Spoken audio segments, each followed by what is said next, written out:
लोगोफोर नोंथांमोना भिडिअखौ नायनानै मोजां मोनदोंबा चेनेलखौ साबस्क्राइब खालाम, लाइक खालाम, कमेन्ट खालाम, शेयार खालामनो दाबाव। बेफोरबायदिनो BPF राजखान्थि हान्जानि बागै गोबां मोजां भिडिअफोरखौ नोंथांमोना मोनबाय थागोन। नोंथांमोना जायफोरा BPF राजखान्थि हान्जानि गुबै सापर्टार, नोंथांमोना सेवलि महिलारिनो गावबा गावनि बेसेन गोसा भटखौ होनानै देरहासार खालाम।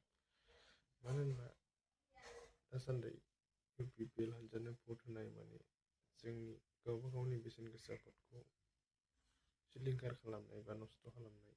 बेनिखायनो नोंथांमोना हाग्रामा सारनि दैदेननाय सरकारजों थानानै खामानि मावलांनो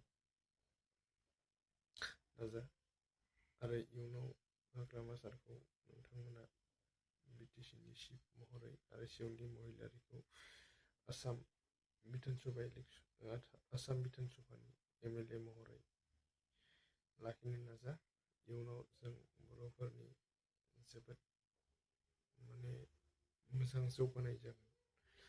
मानो होनोब्ला दा UPPL सरकारनि जिथु दैदेननाय सरकारा जाबायदि खामानि मावनायनि थांखि लादों आरो थांनाय 5 बोसोराव UPPL सरकारा जाबायदि खामानि मावबोबाय, बेफोर जों बर' हारिनि थाखाय मोनसेबो साबजानाय नङा।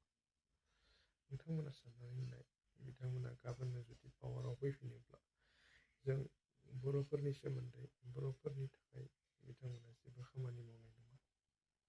गावबा गावनि उदैनि स्वार्थनि थाखाय बिथांमोना खामानि मावगोन। बेनिखायनो हाग्रामा महिलारि सारनि दैदेननाय सरकारखौ नोजोर होनानै सेवलि महिलारिनो नोंथांमोना गावबा गावनि बेसेन गोसा भटखौ जाहाथे होयो आरो बिथांखौ देरहासार खालामनानै आसामाव दैथायहरनानै MLA महरै जों मोननो हायो। गासैबो रायजो राजाफोरा गावबा गावनि बेसेन गोसा भटखौ सेवलि महिलारिनो एबा BPFनो होनांगौ।